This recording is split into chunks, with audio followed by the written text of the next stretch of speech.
In the sun-drenched lands of Galilee, where the Sea of Galilee shimmered like a sapphire, the village of Capernaum thrived on the edge of fertile fields. Wheat swayed in the breeze, olive trees cast dappled shade, and fishing boats bobbed along the shore, their nets heavy with the day's catch. Here, in the spring of the 1st century, lived Ezra, a farmer of 40, whose life was bound to the soil as surely as roots to earth. Ezra was broad-shouldered, his hands rough from years of plowing, his face etched with lines of toil and faith. His tunic, faded but sturdy, carried the scent of earth, and his eyes, deep brown, held a quiet hope. Ezra's fields, stretching from Capernaum's outskirts to the hills, were his pride, their harvests feeding the village and fueling trade with Tiberias. He knew every patch of soil, the rocky slopes, the thorny edges, the rich loam near the stream. To Ezra, farming was worship, each seed a prayer, each sprout a promise. Capernaum buzzed with life, merchants haggling, children chasing geese, and scribes debating Torah in the synagogue. Ezra's family was its heart, his wife Miriam, whose laughter warmed their stone house, his daughter Sarah, 16, with her mother's wit, and his son Jonah, 12, eager but impatient. They worked the fields together, though Jonah often grumbled, dreaming of fishing with his friend Levi. "Why sow seeds when nets bring fish?" he'd ask. Ezra would smile, ruffling his hair. "Seeds feed the soul, son. Fish just feed the body." One morning, as dawn painted the sky gold, Ezra stood at his field's edge, a leather pouch of wheat seeds at his hip. The village was alive with news. A teacher, Yeshua, was speaking by the sea, drawing crowds from Nazareth to Jerusalem. Ezra had heard him once, his words like seeds themselves, sinking deep. "He speaks of God's kingdom," Ezra told Miriam, "like a harvest that never fails." Miriam nodded, her eyes bright. "Go hear him again. The fields can wait." Ezra hesitated, his duty to the sowing strong, but Miriam's urging won. He left Jonah to tend the goats and walked to the shore, the pouch still at his side. The crowd was vast, fishermen and farmers shoulder to shoulder, their faces turned to Yeshua, who stood in a boat, his voice carrying over the waves. "A sower went out to sow," he began, and Ezra leaned in, his heart stirring. The parable unfolded, seeds on a path, rocky ground, thorns, and good soil, each image vivid, each fate a mystery. Ezra felt the words take root, though their meaning danced just out of reach. As Yeshua finished, the crowd murmured, some puzzled, others moved. Ezra returned home, the parable echoing. He sowed his field that day, scattering seeds with new purpose, wondering which would grow. Capernaum's fields, like its hearts, held secrets only time would reveal. Ezra's fields were a patchwork of hope and hazard. The path cutting through them, trampled hard by feet and hooves, was his first challenge. Seeds fell there often, snatched by sparrows or crushed underfoot. As Ezra sowed, he thought of Yeshua's words. Some seeds fell on the path, and birds ate them. The image lingered, unsettling. In Capernaum, Ezra saw the paths echo in people like Levi, a merchant in his 30s, whose stall brimmed with spices and silks. Levi was sharp, his tongue sharper, his wealth built on quick deals and quicker wits. He'd heard Yeshua speak, his arms crossed, his smirk wide. "Nice stories," he told Ezra at the market, "but I've no time for riddles. Gold grows my future, not words." Ezra frowned, tossing a coin for olives. "Yeshua's words aren't riddles, Levi. They're life." Levi laughed, waving him off. "Life's in my purse, friend." Levi's days were a blur of trade, his heart a hardened path.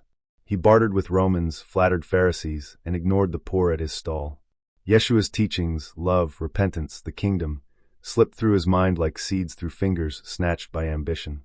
Ezra watched, praying Levi's heart would soften, but the merchant's eyes stayed cold. At home, Ezra shared the parable with Miriam and the children. Sarah listened, her brow furrowed. "Why sow on a path? It's wasted."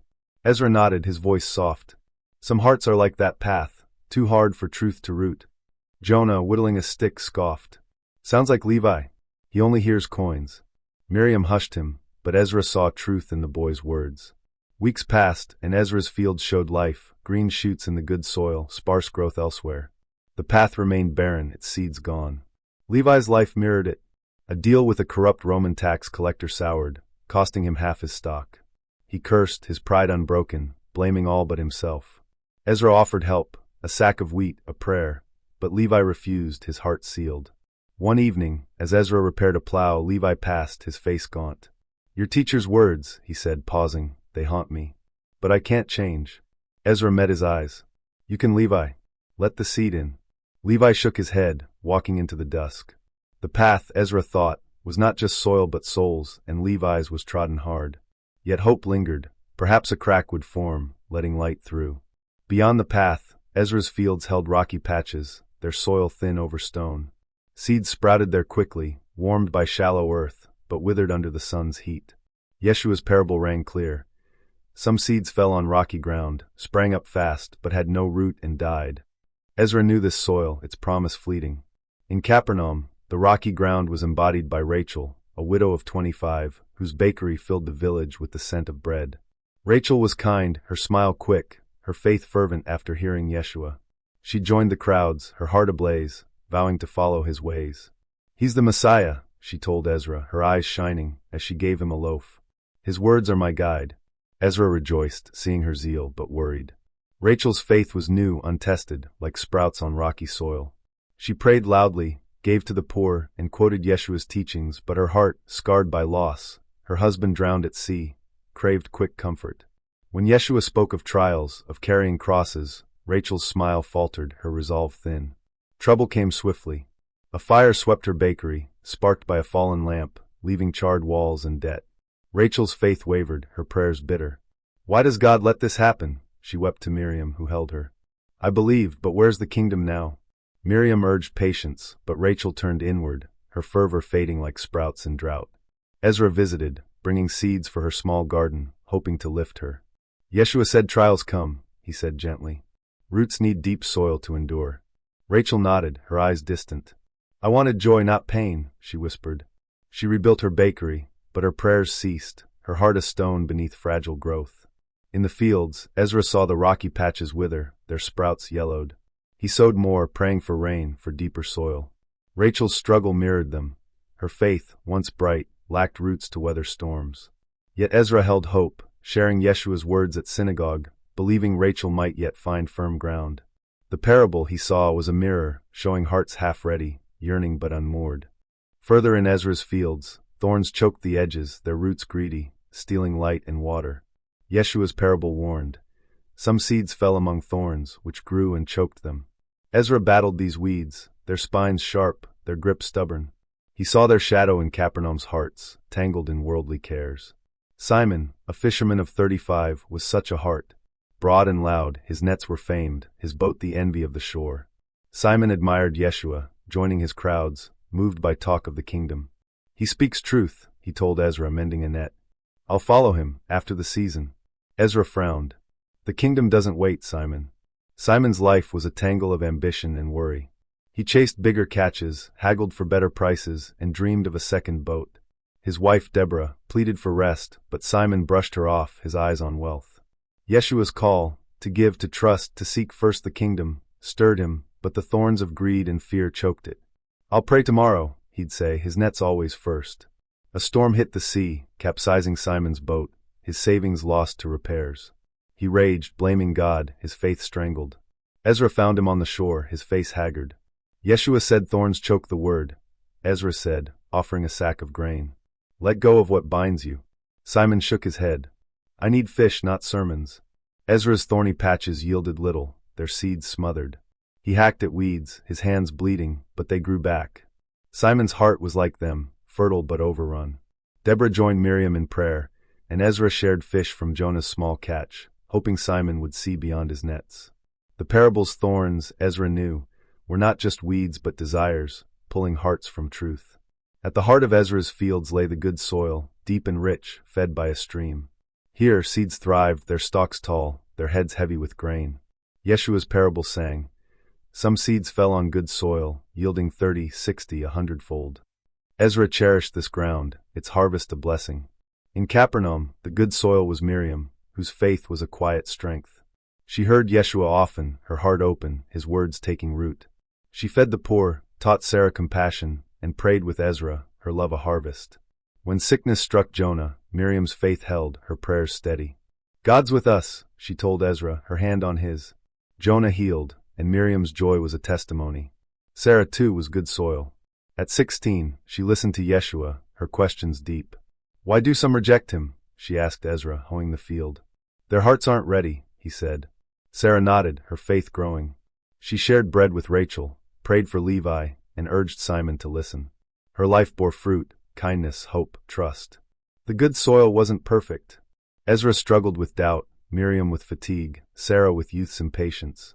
But their hearts welcomed Yeshua's word, letting it grow through trials.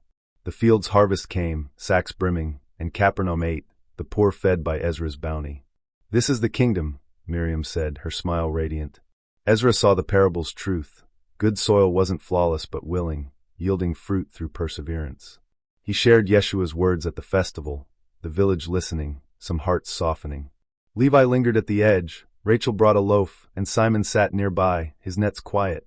The seeds, Ezra knew, were still falling, their harvest yet to come. As summer faded, Ezra's fields ripened, their wheat golden under the sun. The parable's lessons settled in Capernaum, its people changed, if slowly. Levi, stung by loss, gave a coin to a beggar, his heart cracking open. Rachel prayed again, her bakery a small light, her faith rooting deeper. Simon mended his boat, his greed loosening, Deborah's prayers answered. The path, rocks, and thorns persisted, but good soil grew. Ezra taught Jonah the parable, his son listening now, his dreams of fishing tempered. "I want to sow like you," Jonah said, his hands in the dirt. Ezra hugged him, his heart full. Sarah led children in songs of Yeshua, her faith a beacon. Miriam wove the parable into stories, the village's heart warming. The parable spread beyond Galilee, carried by Yeshua's followers to Judea, Rome, and centuries later, America. In churches, fields, and homes, it calls hearts to receive God's word, to clear thorns, to deepen roots. For your YouTube audience, this 20,000-word tale is a journey through soil and soul, a call to be good ground. Ezra's fields, Miriam's faith, Sarah's hope, they mirror our own hearts, our own harvests.